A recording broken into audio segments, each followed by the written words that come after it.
ce prix a démarré d'abord sur l'initiative de Guillaume Charon, et il a été l'occasion de développer un partenariat entre le CNAM et l'UNAFORIS, ainsi qu'avec Prism, et puis progressivement d'autres partenaires.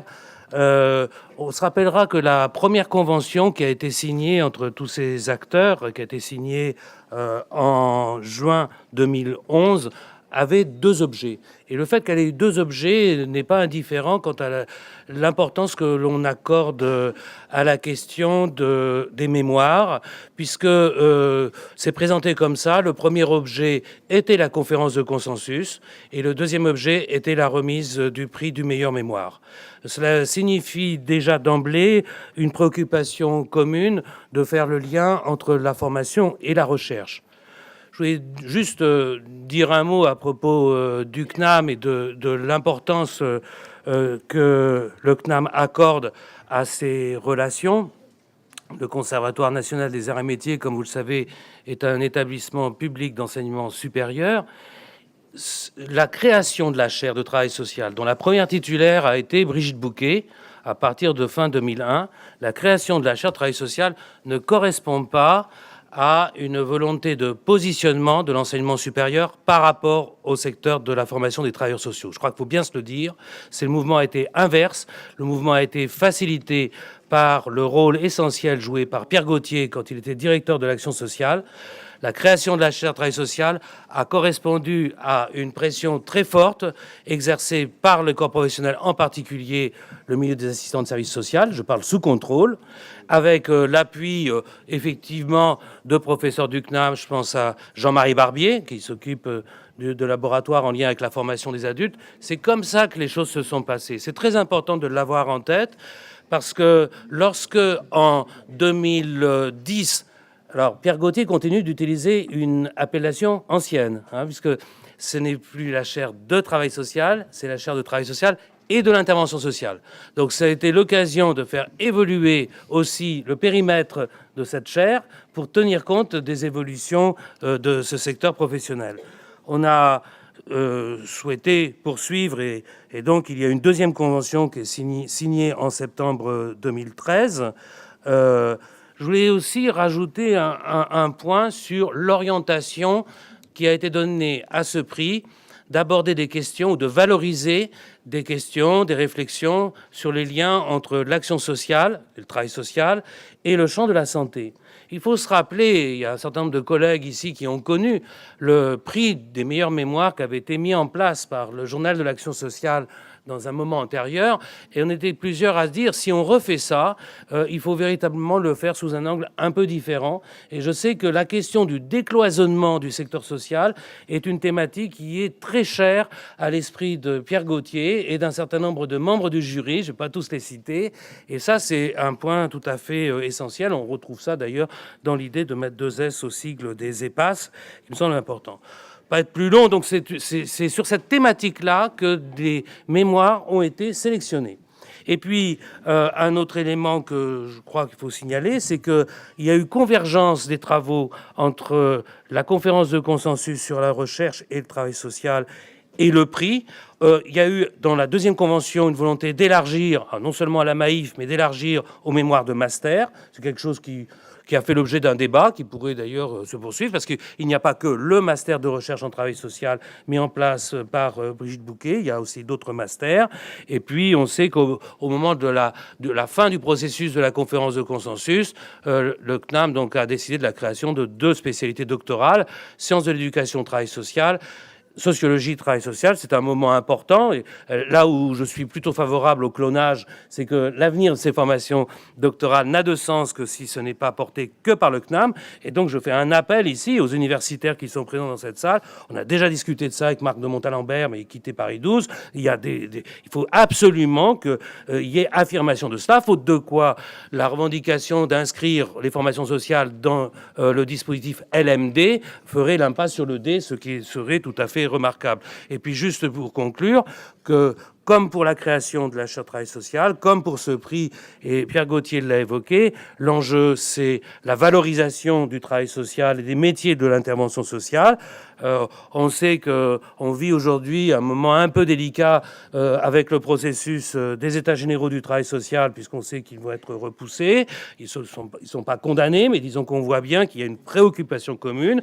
Et dans cette préoccupation, il n'y a pas uniquement l'affirmation des compétences et de la légitimité des professionnels, mais il y a aussi le souci des personnes que l'on accompagne, que l'on aide, et qu'au bout du compte, nous, ce qu'on a dit à la création du prix, c'est que les personnes accompagnées, ce qu'on appelle encore d'un terme peu terrible, entre guillemets, les usagers, ce sont des personnes qui ont des problématiques multiples, et donc ça justifie tout à fait de valoriser les travaux des mémoires. Donc j'espère que, eh bien, il y aura une suite à cette affaire. Merci bien.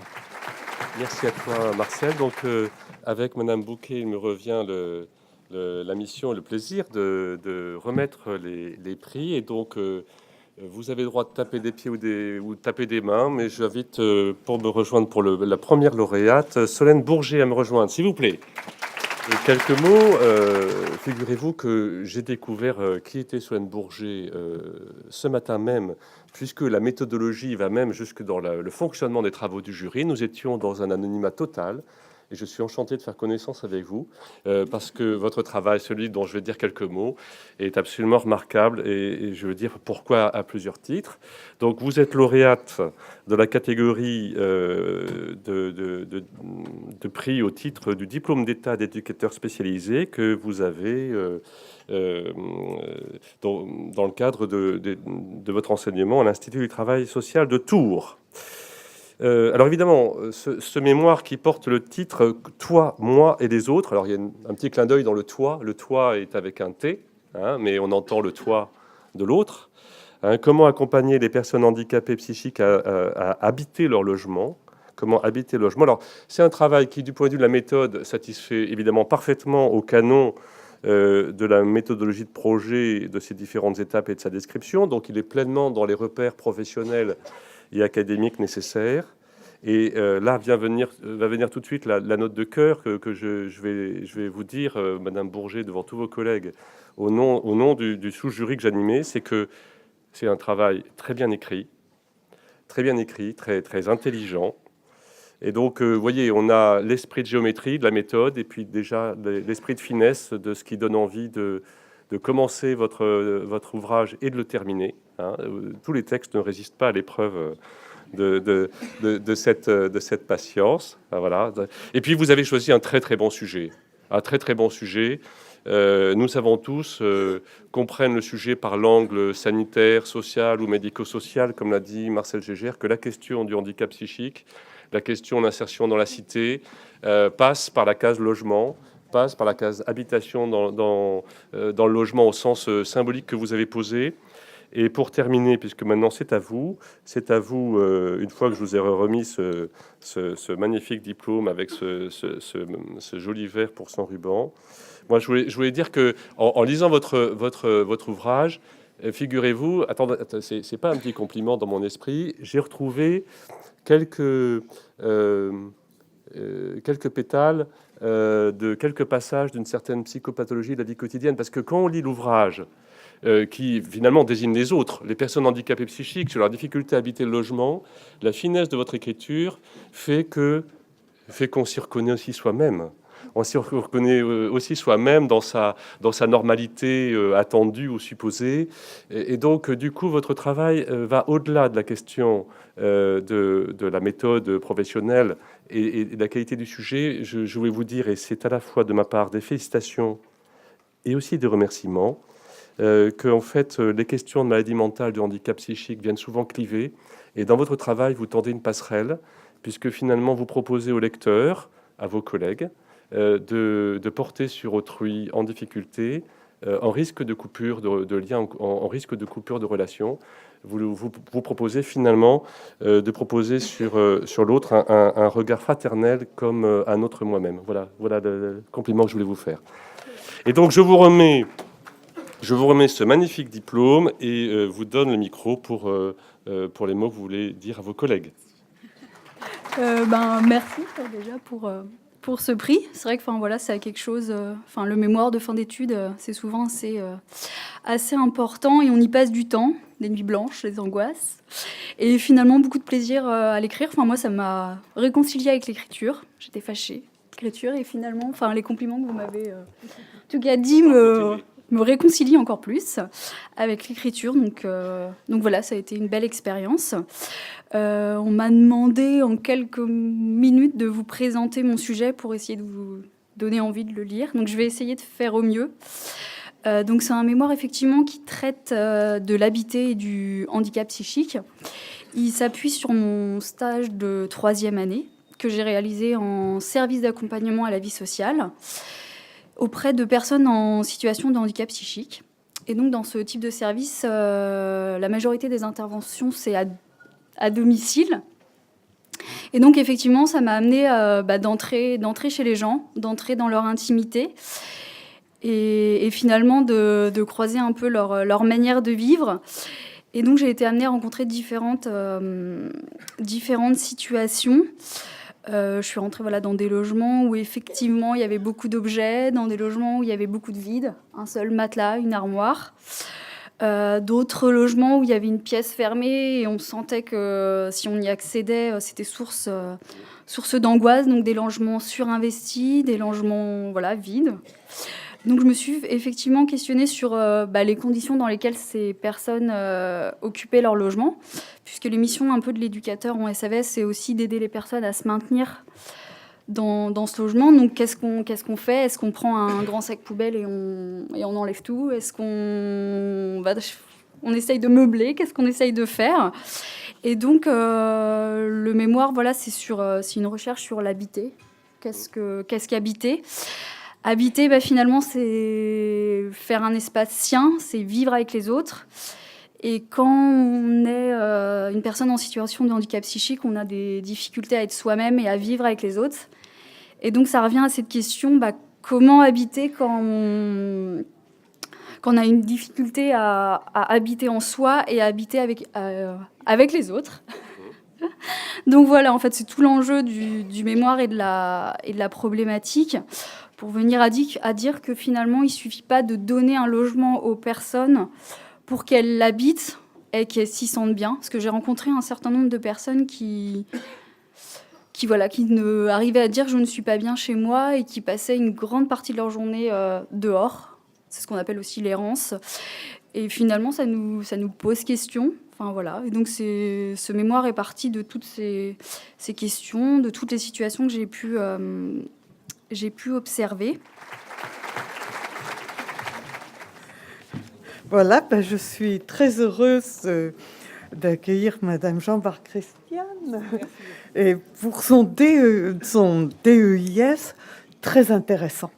Très intéressant parce qu'il parle de l'accompagnement de l'enfant autiste et la prise en compte des trajectoires et du réseau social des familles. Ce qui, comme tout ce qui a été dit ce matin de façon importante, c'est ce lien avec les familles, avec les personnes elles-mêmes qu'il faut travailler. Et vous avez souligné tout à fait dans votre travail très bien construit qu'il y a toute cette approche à faire au plus près des familles et des usagers, pour redire ce terme qu'on va tous abandonner progressivement. C'est vrai que vous posez des bases théoriques très importantes, parce que c'est un DEIS, que vous avez une méthodologie intéressante, et vous réfléchissez beaucoup à ce travail de collaboration avec les familles qui est complémentaire et non pas opposé, bien sûr, avec elles, mais non pas non plus les mettre toutes seules. C'est complémentaire et vous le montrez bien. Donc, voilà, c'est un vrai plaisir de l'avoir lu. Je vous remets votre prix et on vous remercie beaucoup. La gratitude, toute ma gratitude va aux familles, parce que c'est grâce à elles, grâce à leur générosité, grâce à cet abandon, qu'on a toutes les données pertinentes pour analyser. Donc, c'est avant tout des remerciements pour les familles.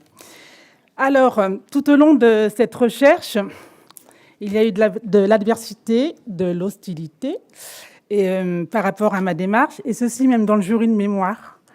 Donc après, évidemment, je me suis posé des questions. Est-ce que c'était parce que s'il y avait une remise en cause de soi-même, parce qu'un refus de voir les choses autrement?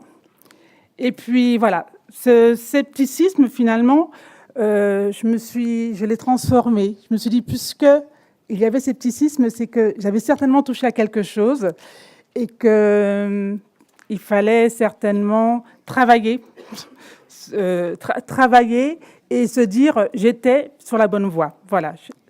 Donc après cela, je vais vous parler du réseau social des familles des enfants autistes. Que vous dire? Dans le domaine de l'autisme, on parle beaucoup de méthodes comportementalistes, méthodes psychanalytiques.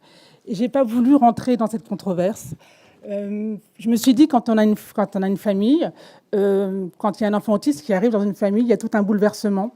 Et c'est ce qui m'intéressait. C'est tout au long, pendant mes 15 années à Dame Shelton, j'ai rencontré des familles qui parlaient tout au long lors des entretiens, elles parlaient tout le temps de cette frustration, de ce bouleversement, de quelque chose. Enfin, voilà, on mettait la main sur quelque chose. Et moi, j'avais l'impression qu'en tant que professionnelle, je parlais d'autre chose. Et donc, on ne se rencontrait pas. Donc, ce que je voulais dire, c'est que dans le domaine de l'autisme, le réseau social, c'est quelque chose dont on ne parle pas. C'est un domaine quasi déserté.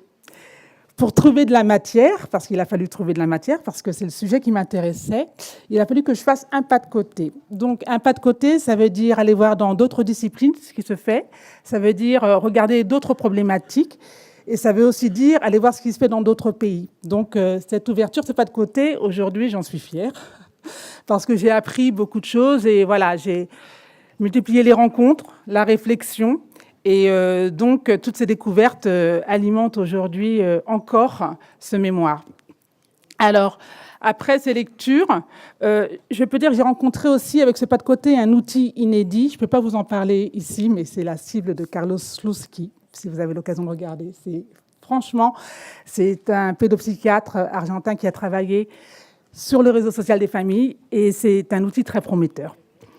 Alors, aujourd'hui, on peut dire que l'après-mémoire est encore plus riche que le mémoire, puisque c'est qu'est-ce qu'on va se faire de tous ces aspects, toute cette matière.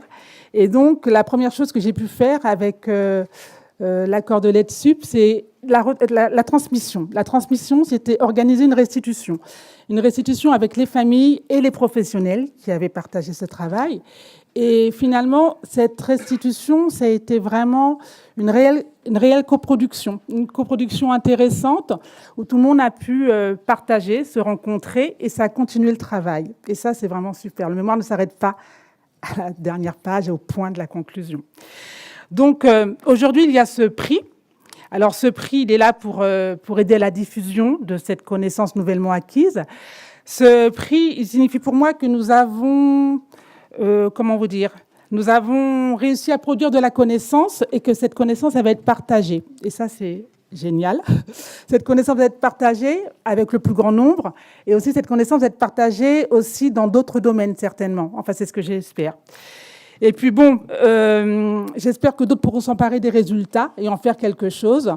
En faire quelque chose, c'est ce que j'espère faire aujourd'hui dans mes nouvelles fonctions à l'ANESM. Donc, merci beaucoup. Merci à tous.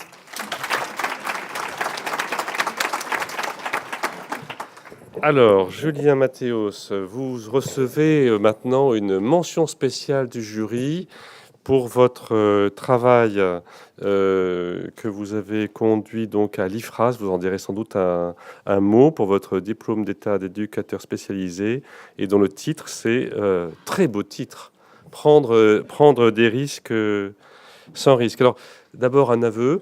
C'est qu'une mention spéciale d'un jury, c'est quoi? C'est l'aveu fait par le jury à un comité d'organisation très rigoureux qu'on a du mal à ne pas embarquer dans les félicitations et dans un signal, un travail. Et donc, ça a été le cas pour le vôtre.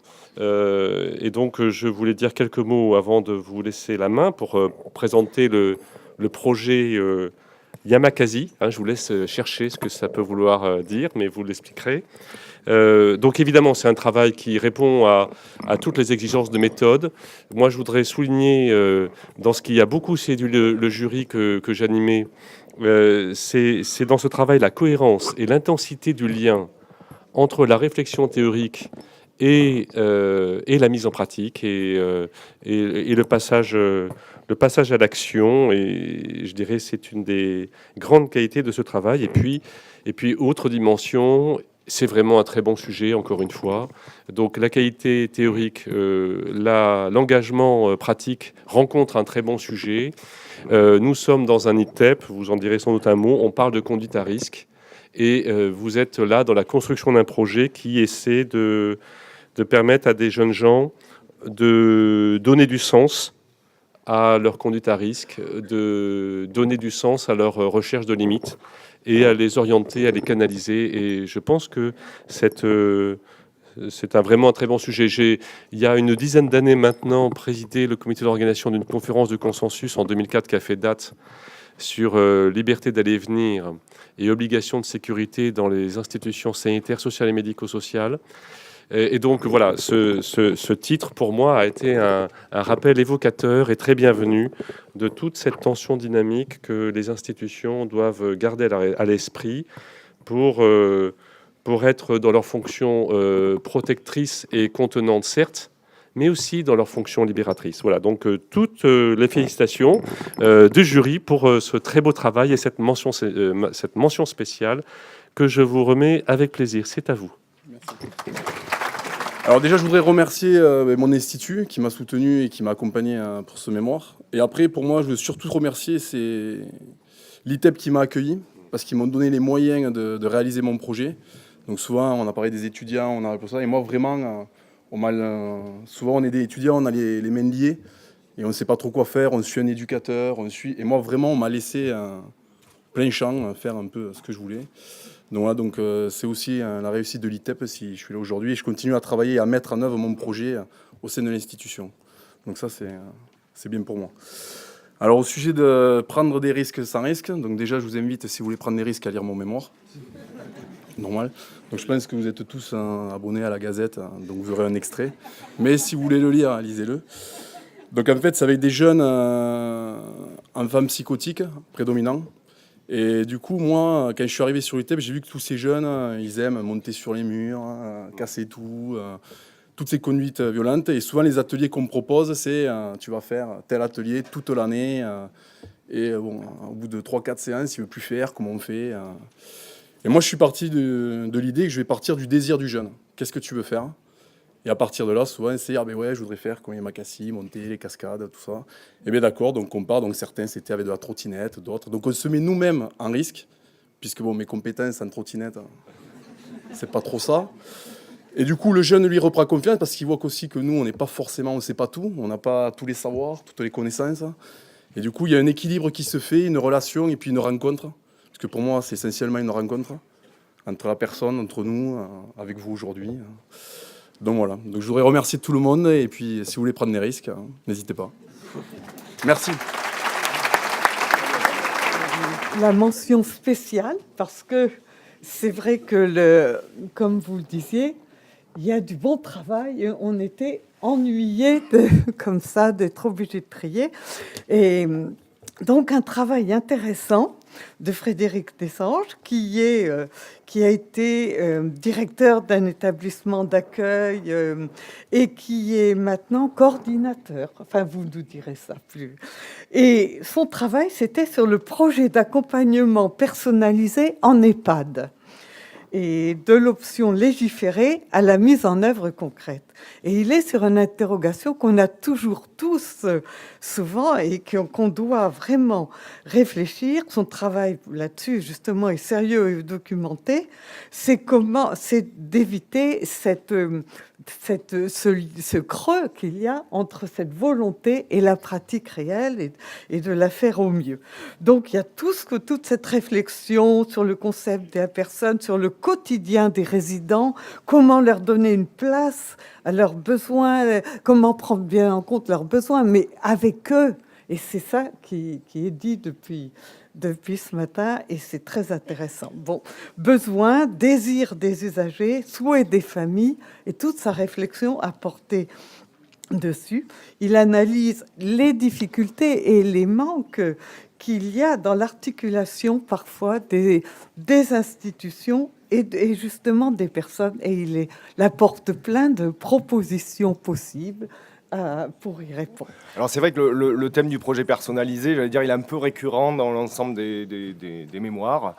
Mais là, j'ai voulu peut-être faire une approche un peu plus psychopédagogique des personnes accueillies et des accompagnements à proposer en EHPAD, en me rendant compte que finalement, le projet personnalisé, c'est peut-être ce trait d'union entre le terme médicaux et le terme social, et puis qu'il y a des tiraillements entre ces deux termes au sein de ce type d'établissement, d'une part, et que c'est même parfois... c'est une charnière et si on y met les doigts, ça peut se refermer violemment et pincer. Et comment justement, par un travail d'observation et d'analyse, tout simplement, de situations concrètes des personnes accueillies, comment couper un peu cette dichotomie qu'on peut retrouver entre le traitement du corps physique vieillissant, c'est un fait, j'ai travaillé avec des personnes très dépendantes, et puis le sujet désirant qui est toujours là, voilà, tout simplement.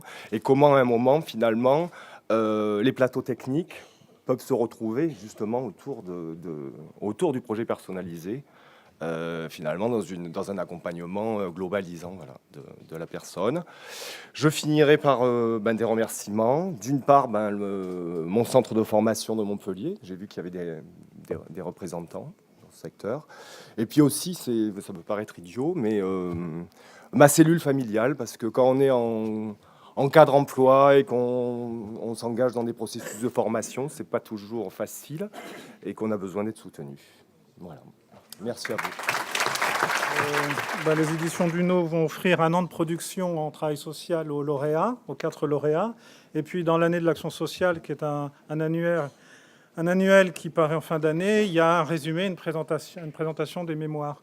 Alors pour nous, c'est évident notre intérêt de suivre les productions écrites des travailleurs sociaux et des professionnels du secteur, dans l'avenir. Mais ce que je tiens à dire, c'est que tous les corps de métier dans notre société ne produisent pas autant d'écrits, ne lisent pas autant que les travailleurs sociaux. Prenez par exemple le corps des enseignants, qui est pourtant un corps de grands lecteurs de romans. Il ne lit aucun livre sur son métier. Et je suis toujours frappé, mais même stupéfait de la capacité qu'ont les travailleurs sociaux à s'intéresser à leur propre métier. C'est fascinant, je connais très peu de corps social comme ça. Et c'est une bénédiction pour l'éditeur parce que vous lisez, vous achetez des livres. Donc on offre 1 an de production, on va éditer numériquement, donc il va y avoir un travail de préparation, exactement à l'identique des ouvrages qu'on fait habituellement, et une publication qui sera commune avec tous les partenaires, Prism, la Maïf, la Gazette, l'Unaforis et le CNAM. Et puis on va regarder de près aussi les travaux, parce que moi je suis toujours en recherche d'auteur, donc rien n'est interdit. Bonjour à toutes et à tous, Xavier Brivet, je suis directeur de la rédaction de la Gazette Santé Sociale qui s'est logiquement associée à ces prix. La Gazette Santé Sociale, c'est un mensuel qui sert les acteurs du secteur social, médico-social et de la santé et qui fait précisément le lien entre tous ces acteurs. Donc il était vraiment logique qu'on soit associé à ce prix. Nous allons remettre au lauréat 1 an d'abonnement à la revue. Et nous publierons avec le numéro de décembre des extraits de ces mémoires. Et avec l'accord des auteurs, on en reparlera, nous sommes aussi prêts à diffuser intégralement sur le site et dans la newsletter de la Gazette le contenu des mémoires, car j'ai bien noté, et c'est essentiel, que ces travaux doivent être diffusés. S'ils restent dans un tiroir et s'ils sont lus par 3 personnes, c'est un peu raté. Donc, compte tenu de l'investissement des auteurs, nous souhaitons donner la plus large diffusion à ces travaux et nous utiliserons tous les canaux. Voilà, alors il me revient de remettre à Solène Bourguet cet abonnement et l'ouvrage Duno. Voilà, et encore bravo. Bonjour à toutes et à tous. Les réseaux, donc je représente ici le réseau national documentaire Sciences et Action sociale, donc un réseau documentaire qui réunit quelques 130 documentalistes des 70 établissements. Donc établissements des formations et également d'autres structures associatives représentatives du secteur social et médico-social. La mission même d'un réseau documentaire et d'un réseau documentaire national est de valoriser et de diffuser donc de l'information sociale et médico-sociale et bien sûr aussi donc cette littérature, ce patrimoine écrit qui est constitué donc des mémoires. Alors j'exprime peut-être un petit regret, c'est que même voilà, c'est une initiative plausible que nous on puisse le faire, donc c'est pour ça que on a rejoint donc les comités d'organisation. C'est vrai que on peut nous constater, les documentalistes, que c'est vrai que on a beaucoup de mal. Finalement, je pense que c'est pas vraiment exploré à son maximum ce patrimoine-là. Donc peut-être aussi inviter tout le monde à aller dans ce partage des savoirs, parce que les bases de données donc manquent parfois des travaux des mémoires.